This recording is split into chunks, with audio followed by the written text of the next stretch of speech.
Hello, my name is Ashish and welcome back you guys for the next video for our 70-533 Azure exam. If you remember, I created a web app, Azure Web App in the previous nugget, and I told you about few settings that Azure gives. In this nugget, we are going to start with the Auto Swap setting that Azure gives. If you will see what it's written, it's Auto Swap destinations cannot be configured from production slot. I'll tell you the reason why. If you remember, in the previous nugget, we went on to the deployment slot section to make a new slot, the staging slot. So I gave the Azure Web App name and it created the staging slot for me. If you will go onto the staging slot,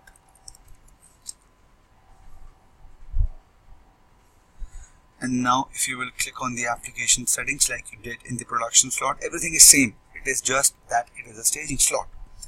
If you go scroll down a bit and let's say it was set to off, when you click on on, you get an option to auto swap slot from the production. So obviously it is a staging slot, it would be swapped from the production slot. So if you remember, I told you that let's say your developer has deployed the code onto the staging environment and he has checked everything is working fine.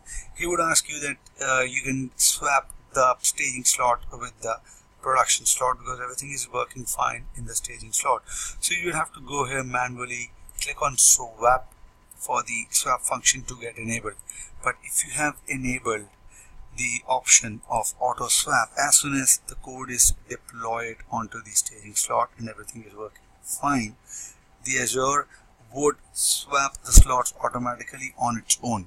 It depends upon your requirement if you want the auto swap option to be enabled or you have to turn it on. By default it is off. You have to enable it under the staging slot for it to work.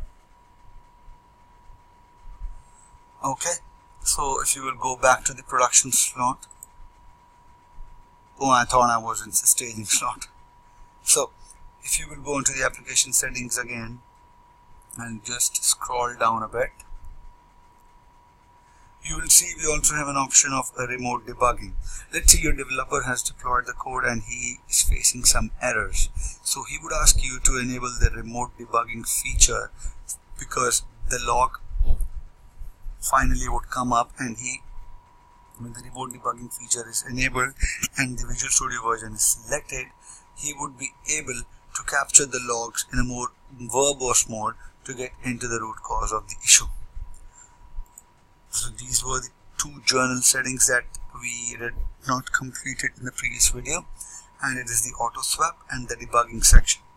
In next video I'm going to scroll down a bit more to tell you about more settings about the Azure Web App, how we can configure it and what is the use of that.